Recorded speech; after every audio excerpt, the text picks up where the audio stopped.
All right. Hello there. Happy December. We're getting very, very close to Christmas. All right, so Nicole here from the future. I started a big reread of every project I've ever written, or at least written in the last 3 years, or written as an adult, I guess, in December. And it took me until January to do it. So when you hear me say December in about 30 seconds, that's why. This has been filming for a while. Basically, I am rereading through all of these projects. I'm talking about the strengths, the weaknesses, my insecurities with them, like how I think they match the market trends, where they go. It's live reactions. It's fun. It was interesting. It was an experience to read them all back like that and to kind of reevaluate where my priorities are and to decide if I'm working towards the goal of querying which I should prioritize. So I hope you enjoy. Here we go. Back in time. NaNoWriMo is quite over. And I think that a lot of the writing community, me included, get to the end of NaNoWriMo and then we're in December and we're like, what did I do? A lot of people that I follow and chat to are taking December as a little bit of a break, especially, giving a little breathing room before they go back and read their NaNoWriMo novels. And so am I.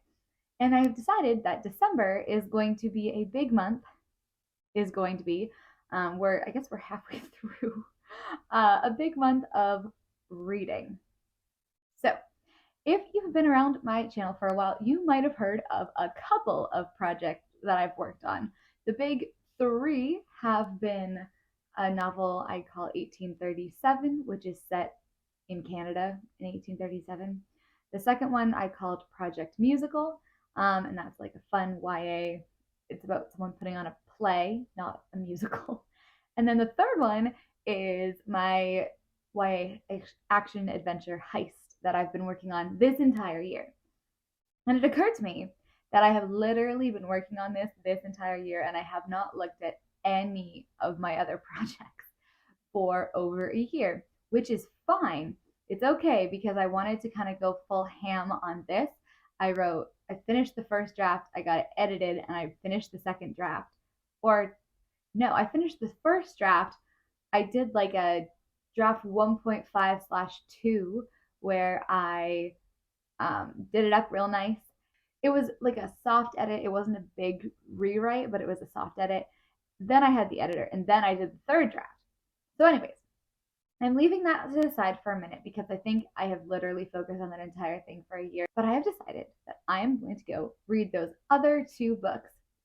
And maybe also, I have a couple of plays. There's two in particular that I'm thinking of that I haven't looked at for a while. One is called A Private Little Revolution, and it's one that I think could actually, if I got it in a good space, potentially I could submit it to wherever you submit plays, like competitions and that kind of thing, because it's very timely subject matter. Whether it could actually be performed given the concepts that I'm using, I don't know. But there's that. Oh my god. Oh my god. Ooh. Oh my god. I just saw smoke coming from my laptop. It start this. I guess this cord was not rated for that USB port. Oh my god, look at that. It's melted. It melted. Oh no. Okay, I'm not gonna. I think I can probably fix that. Maybe. I'm just gonna put that aside for now. I'm gonna keep talking. And then there's one other one about Charles Darwin and Alfred Russel Wallace that I think could also be potential, but there's potential there. So this vlog is going to be rereading the books. It's going to be over a few days and I'm going to talk and it's going to be great. So I'm going to start with 1837 because that is the one that I think I am most likely to want to edit. Wrote the second draft of that. Didn't quite like, there was like 10,000 words or something needed at the end that I don't think I ended up ever finishing because I just got sick of it and I wanted to move on to something else. And it was like the same thing with this one where I just needed a little bit of a break. So I'm gonna reread what I have there first because I could see myself trying to tag team edit that one and some kind of criminal in 2023, which would be very ambitious. However, I think I might be able to do it. So let's get started. Let me get on reading. All right, so I'm on page 15. I'm not very far in, but oh my God, I forgot about this story. I started reading it. I'm like, oh, this is good. Like, I wonder what happens next because I don't really remember, which is nuts. But obviously, I see there's things to fix, but it's really funny how reading it over, it's been so long since I read it that I think I'm reading it more as a reader. Like, I have noticed myself here from sometime previous where I said, oh, I think we need more of X. I think a scene to set up something with one of the girls' fathers. And I'm realizing now, I'm like, no, that's not what I need here. My question as a reader is well, first of all, I have a scene where there's they're at a ball. It's very early on. They're at this Christmas, New Year's ball thing. And she meets someone, she has a conversation, and then she is like, oh, I wonder who's gonna be willing to marry me after this thing that happened. I better go, dance with someone, etc., etc. And it's never followed up. I didn't write a scene to find out who she actually danced with. We'd never know who was on her dance card. And I, as a reader, I was like, what? What? I was expecting a conclusion to that scene, which I never would have noticed as the writer reading that at the time. Like I didn't even think about it. So that's really interesting. Oh, but there's so many things about this story that I missed. Like the tone of voice, the voice in this story is so different than Some Kind of Criminal. Some Kind of Criminal is first person. It's funny, it's jokey, the sentences are really short. And this, I was really striving for more like lyrical writing where I could. And of course, it's set in the 1800s, so it's a lot more formal. The dialogue, like it's in third person, it's dual POV. It's so different. And I'm like, wait, I remember I can write like this. I forgot. I was like, did I really write all this? This doesn't seem like me, but it is. It is me. And there's so many things about the story that I just forgot. Like there's this like line of there's like a through line about Shakespeare in this because one of the sisters, sorry, this is a story about two sisters who are part of the elite class when the Upper Canada Rebellion begins in 1837. And one of the sisters, she loves Shakespeare. And I forgot like how beautiful this is and the romance. Oh my god, I'm loving the romances. They're so much fun. Oh, okay. I'm gonna keep reading, but it's so cool to come back to it and be like, yeah, okay, this is uh, page 16. Up to page 16, it's feeling okay. Onward. All right, I am on page 85 of 193, so I guess I'm almost halfway through the book. Um, things are going well. I'm still interested in it. I like the writing. I have hit the patch where you can tell I started kind of missing a few things or not entirely sure what I was going to do. Like, for example, there's one scene that's like little snippets of dialogue. There's no really intro or outro to it. And then there's a scene after that where I'm like, and that's the man she's supposed to marry, having never mentioned that they were planning to marry before. So that needs a little bit of work. I'm also thinking that I need to sort of map out at some point where the premise is revealed and where the inciting incidents are, because I have a tendency to start those too late. Um, all right, so I finished 1837 reading it again a few days ago, and my enthusiasm has somewhat dwindled. So, reading the start of it again, I was like, oh my goodness, I missed this story. I love the writing style, still do, by the way. Um, it's so much fun, yada, yada, yada. The the problem is, as I got further and further into it, I found myself kind of wanting to skip over things and just seeing a lot of problems that I think I knew were there and that I just kind of forgot about because I was not what's the word? Because I was not working on it for a while. but it is definitely a complicated story, and I've had trouble finding what the heart of the story is. It was originally more of like this revolution, girls getting involved in this revolution and running around story. Um, this has become more of like a dual romance kind of story. The problem with this currently is the revolution, the rebellion of 1837. I decided to make like the end of Act Two twist. The problem being that the whole cool thing about the story and like the premise I have in my mind is this is set during the 1837 rebellion. So it's like, when is the revolution stuff even coming? And then I stopped writing that second draft, like literally right when it was supposed to start with that stuff. There's also a few other things, like the romance was not slow burn enough, one of them. Um, the characters aren't, maybe one of them is not quite as active as I want her to be, or at least like her plan is not necessarily super clear.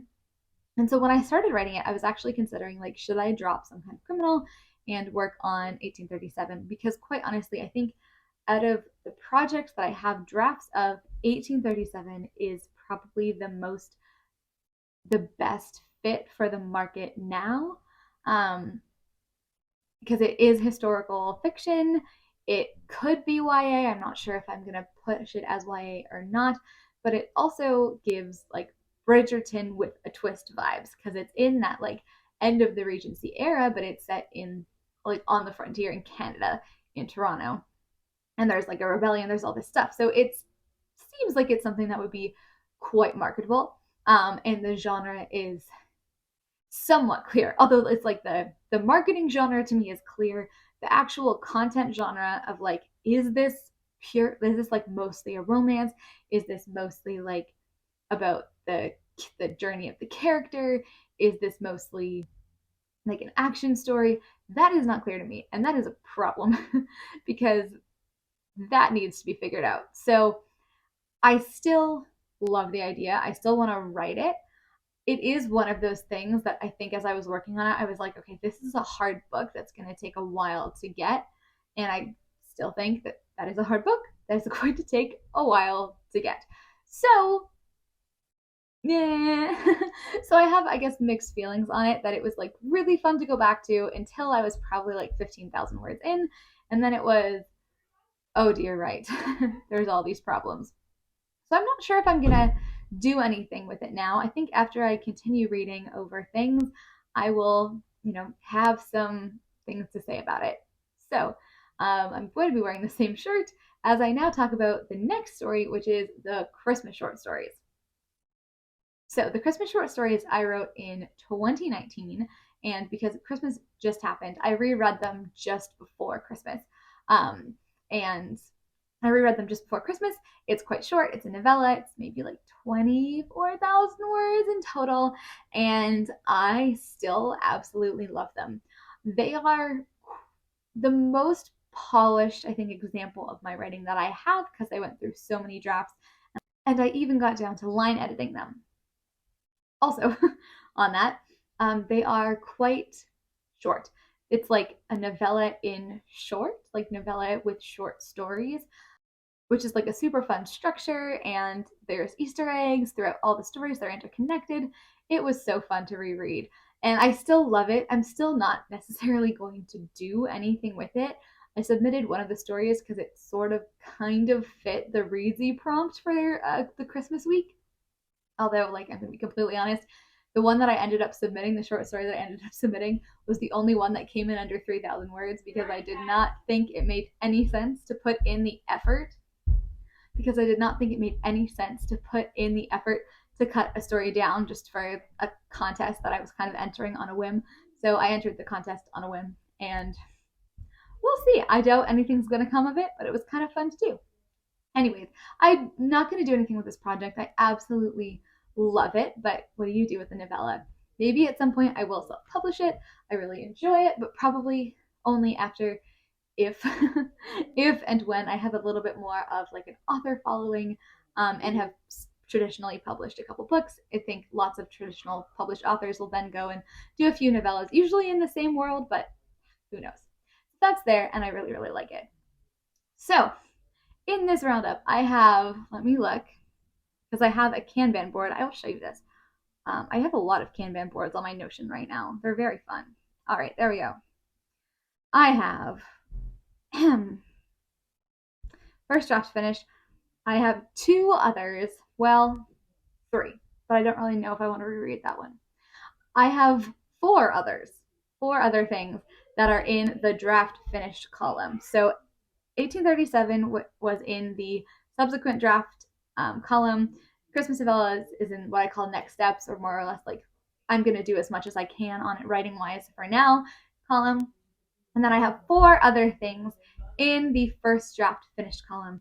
And those are Project Musical, which is a novel, The Standing Desk Heist, which is a novella, and then two plays.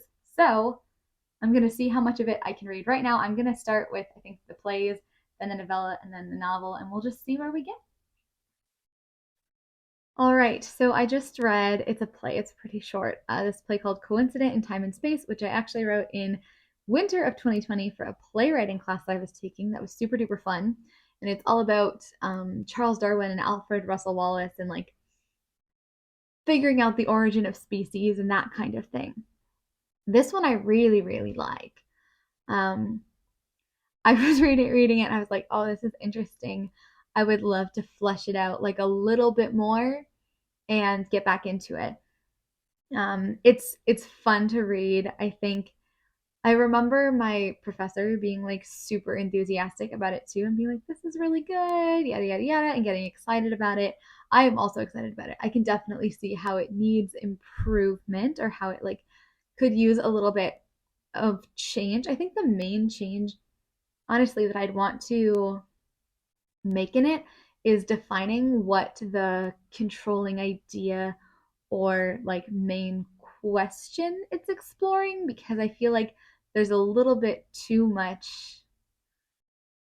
I just feel like it's not quite focused enough on like an idea. I don't think for a play you necessarily have to have a controlling idea, but you do have to have a question that you're asking and exploring. And so I think I need to like write that down and then decide things from there.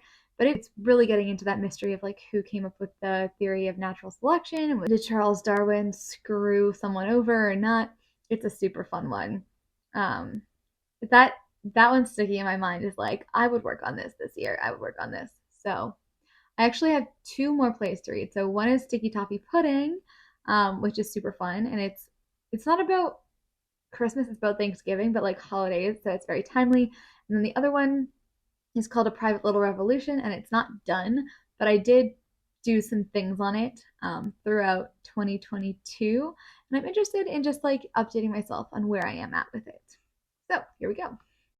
Okay, I always remember this line from this play, this Sticky Toffee Pudding play, and it's like the second page. The mom says, "I'm single, honey, not Amish." Quite funny. I laughed, anyways. Oh my goodness. This it's been so long since I've read this one. This one is cracking me up. One character just comes on stage and she's awful. I'm just gonna read you a line. This is the aunt in the play. She comes in and she says, "Oh, Margie, her sister, why didn't you tell me you haven't bought new Thanksgiving decorations? I could have brought some and done it for you. It would have been no trouble. I know what a terrible eye you have." I love that when like the character is like the like subtle digs that are like super mean. I love that that's in here. Woo, fun. Okay, keeping going. Aw, that one's sweet. I feel not 100% sure about the subject matter of it, but I do think there's a lot of like funny moments in it. There's a lot of interesting things in it. Again, I'm not entirely sure like what I'm trying to say with it, but do you have to know? I don't know. That's one I think I probably won't work on further. But if I see like a play contest or something that this would like fit into, that would work for the category, I might submit it. All right, one more play, and then we'll call it for the day. All right, this one, Private Little Revolution, it's an intense one, but it's another one that I think is what's the word like relevant and marketable. I don't know. It definitely needs some work again. There's some scenes missing. There's some tweaks that could happen. It's always so weird, I feel, to edit plays because they don't necessarily have the same structure as a movie or a story, or they're not as linear or as necessarily like art plot, I guess, as a book or a commercial book or a commercial movie. But so it's kind of hard to know like what to do, and I do them more on instinct than anything, which is probably not great. But that one and the Darwin one, I think I should carve out some time in 2023 to work on. Cool. All right. Two more things left to read, and these are both like YA contempt fun. And then we can do a little roundup of where things are at. All right. So I have finished off this little experiment by reading The Standing Desk Heist and then Project Musical. And I have thoughts, so many thoughts. So, The Standing Desk Heist was something that I wrote in less than 24 hours. It was about 24 hours actually. In the spring of 2021, and I actually sent it to a beta reader, and I have reread it a couple of times. So I went back to it and I reread it. And this book, this is a novella. It's not that long. It's like 12,000 words. It is super cute. It's so funny. It is set during COVID, but it is, I don't know. I read it and I was like, gosh, I remember this. It's so much fun.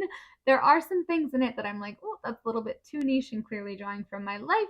And there is one main issue in it, which is that the main character starts out the story being like, yeah, I was broken up with, my boyfriend broke up with me during this whole pandemic thing.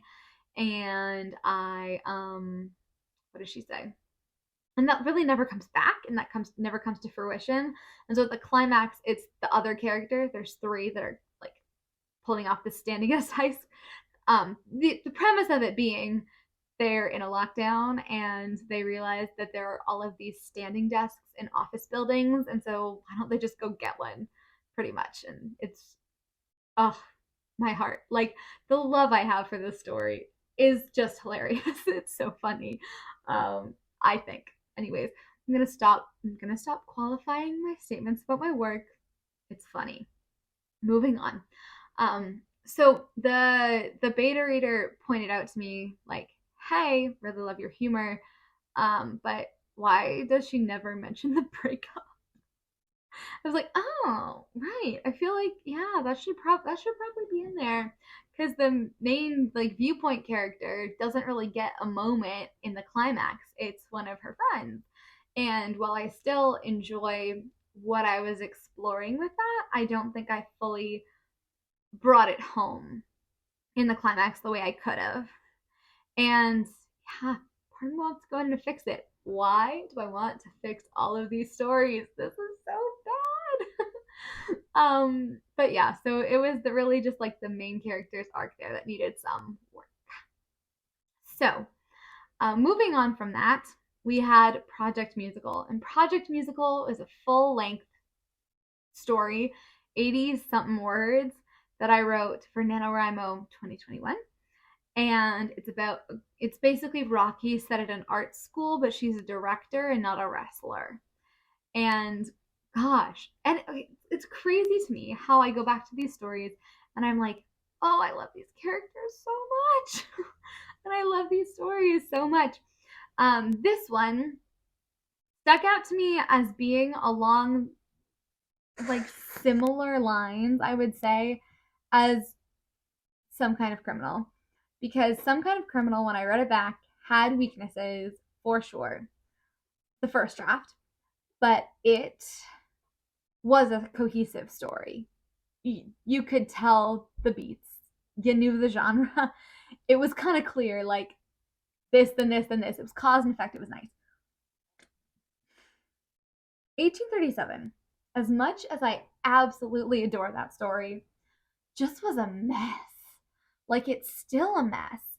190 something thousand words later, writing in that story, it's still a mess and it needs work. Project Musical has legs. Like, I read it through. Obviously, there are weaknesses. There are points because it's told epistolary style through journal entries. There are points where she goes way off into talkity talkity land, and it's like, okay, where's the action?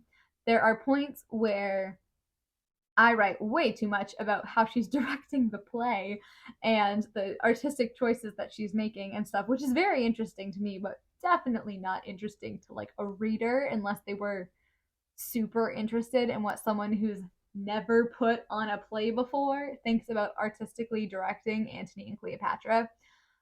And there are some lags, let me tell you that. There are some lags and there are some areas that need to be drawn out.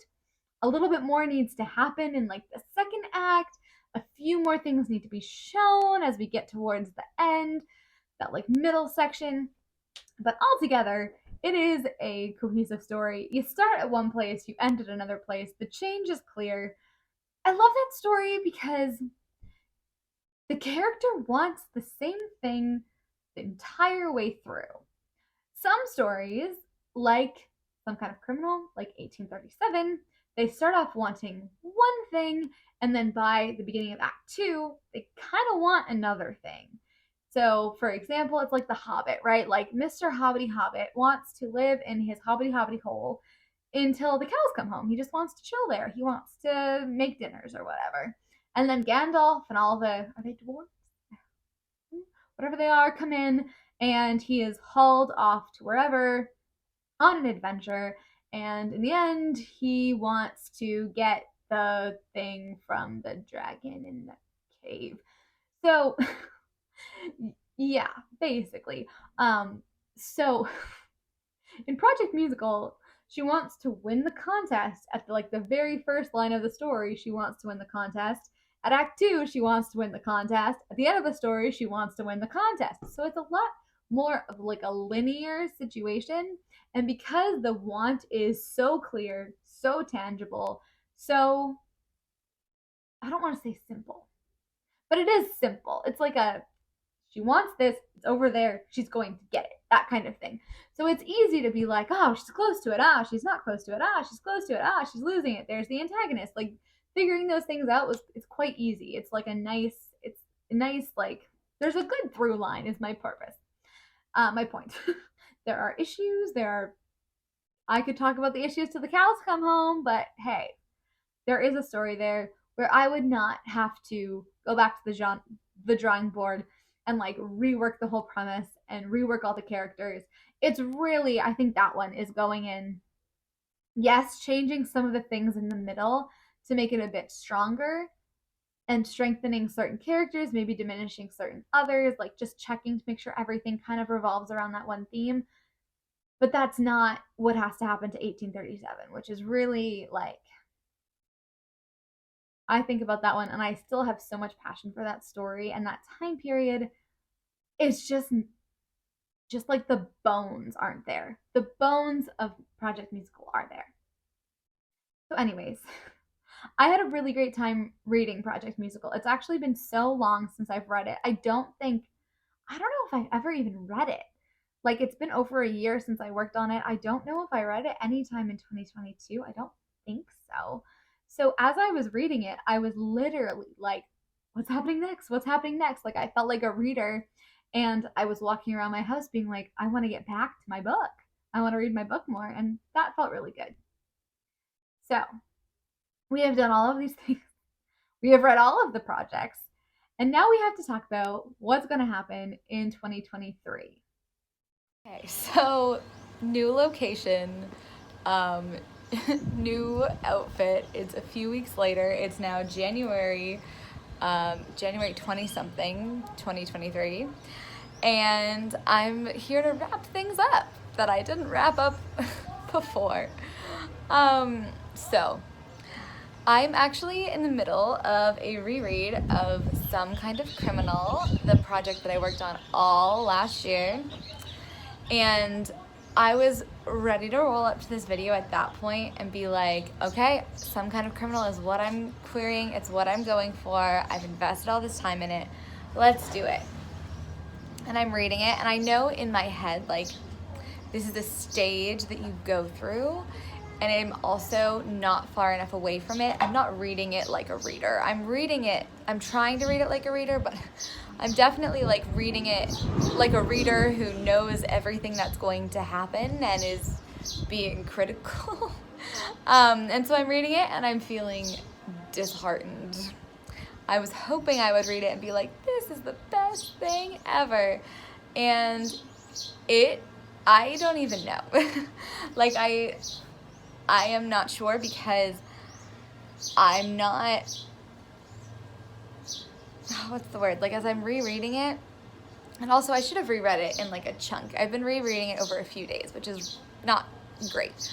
I've been rereading it and being like, is this doing what I thought it would do? And like, you go back and you're like, oh, that wasn't quite as good as I thought it was. And honestly, I think one of the big issues with it, and it takes going back to reread it to figure this out, is that it is overwritten, for sure. When I worked with the editor, she said a lot of things about like scenes and bringing out details in scenes, bringing out description, like being careful with my blocking. Quite honestly, like, I went way overboard, and it's really disrupting the flow of the scenes. So I think that's part of the problem, is that the scenes are just, like, I overcorrected what I did in the first draft, if you know what I mean. So it's like not reading great to me, because especially my style is like, I don't like reading a lot of description, and I'm surprised I've written so much, and I'm not great at writing description. It's kind of crap. There are also some places where I've like summarized, like they'll talk and then they'll be like, okay, we gotta, like, I don't know, climb up this building, and then I'll be like, and we climbed up the building, and it's like, well, I would actually like to see them climbing up the building, like her figuring out where to put her feet and that kind of thing. I know you don't need total detail, but there's quite a few times where it's like, well, oh, we just kind of skipped over it. So there's more. I can kind of tell, especially there were scenes that I just read were ones that I like put in at the end after I did like a big move around, when I realized that what I thought was my midpoint was actually my all is lost moment.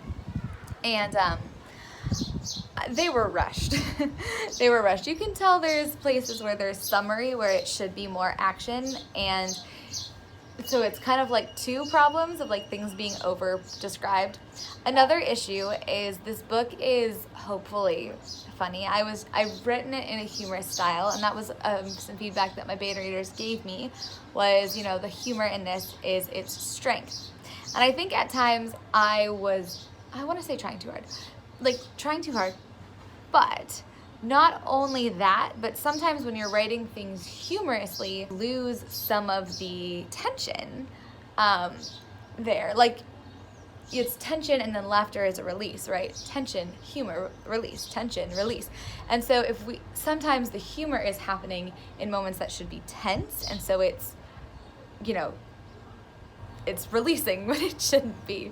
So there's issues with it. I realize that what I've described now is not terrible. I am not sure about the story because I haven't finished it yet. There's still some stuff that feels a little like the opening. I'm like, okay, I need to make sure that this is actually fixing what I need it to fix. I need to make a couple things make a little bit more sense. It's always so hard when you have protagonists who don't want to be there. And I'm like working on the level of my protagonist doesn't want to be there. Like, she doesn't want to be in a heist. That's why it's interesting. She is a normal person. But I honestly think she needs to get over that more quickly because it's annoying to read about, and she kind of wavers back and forth, and like that internal thing isn't super clear. Anyways, there's so many things I could talk about. One thing that I am going to do, or that I have done, is I edited the first 30 pages or so, getting rid of all of the like chunky, over explained, like too much action or too much description stuff that I talked to you about a minute ago. And then I cut 2,000 words from the manuscript just doing that. So it is too many words. Like 96,000 words is way too many for this story, and the scenes aren't tight enough. The scenes need to be tighter, and I know that. I felt that as I was doing it. I can edit and make them tighter. Like, they're not huge story problems. They're not hard things to fix. I mean, I cut out those 2,000 words in like an hour and a half. It was not hard. It was very obvious where it's overwritten. Like, but it is taking away from my enjoyment of the story, and I think my ability to focus on the big picture, which was the goal for this. And I think I might need to, I'm gonna look at the big picture for sure, but I might need to even like do scene level things in order to get to the big picture, just because some of these they're too sprawling, if that makes sense. They're too, I think I was overcorrecting on issues that were brought up in the first draft and second draft in this one. So we overcorrected. I can pull it back. I can find the balance. I'm concerned. Like, my point is that like the non-story things, the bad at times very bad writing, at times good. There are things I've enjoyed, is overshadowing like the actual story, which is the part that I'm most interested in. And part of me is like, ugh. What, like, did I start writing the draft too early again? Like, what went wrong? So I don't know. Anyways, that is not the point of this video. The point of this video was really to be like, yay, guess what? I'm gonna query some kind of criminal in 2023 and send it to at least one agent, and I've been doing research and I have all this stuff together and I know what project I'm doing for sure. And I do. So I have a little bit of a conundrum, honestly. My conundrum is the book isn't perfect. The book isn't perfect. And I'm like, well, I could jump ship, but I don't think Project Musical is necessarily more easily brought to completion, that was dirty, than this story. So, and I can't start something else because that's just gonna be a mess. And 1837 is just a complete gong show, dumpster fire, plot-wise. Just like the plot is confusing. At least I know the basic plot of the other two. And starting something new, that would put me back even more, right? So we take a breath. We send our manuscript to our best friend who likes our writing and is going to say this is not crap. And we edit the book and keep going, I think. I don't see any other way to do it. It's there, I have to keep reminding myself, like, it's very possible that I won't get an agent with this book, and that's okay. I don't want to abandon it, though, and be like, all right, let's do something else, because I want to keep getting my novels better and better, and I think until I'm like at a point where I feel happy with the story and happy with how it is, that I won't be like, I need to learn these skills to be able to go to another book and then write that book, if that makes sense. So I think I just said it's not a waste of time. Even if I don't get an agent from this book, and who knows, that could take, years still to be confident enough to do that. I was thinking it would happen this year. Maybe it will, maybe it won't. We'll see. I still want to, I'm working towards it. I want to do it. We're going to do it. We're going to be positive. It's difficult to read it back and be like, oh God, I don't know. It's not as good as I remember it being. But I'm also going through and being, as I said, I think I'm being very critical. Have you ever felt like this before? I'd be interested in hearing what you want. And I don't want to say like, I'm querying it tomorrow. I'm definitely not, like absolutely not. Like my goal is to make it better to a point where I feel like it could be queried, and then to do it, just to do it. But I have to keep pushing to get it to that point, I guess. So, yeah. Not sure how else to end this besides I'd love your advice. If you have any in the comments, has this happened to you? What are your reactions when you read your stories back? Do you get into like the nitty-gritty and just be like, what is this? So, for me, like, sorry, not to talk about me again, but like when I was reading Project Musical, it had been a year and I loved it. Like when I was reading 1837, I knew the story problems were there, but like the first 30,000 words, I loved it. And I remember reading it back like right after I wrote it and being like, oh, this is crap. So I honestly think it might be a distance issue as well as a really shitty writing at times and not like concise enough issue. Anyways, ending this here. Happy January, and I will see you next time with another video, which is most likely going to be my review of Story by Robert McKee, which I'm very excited about. So there we go.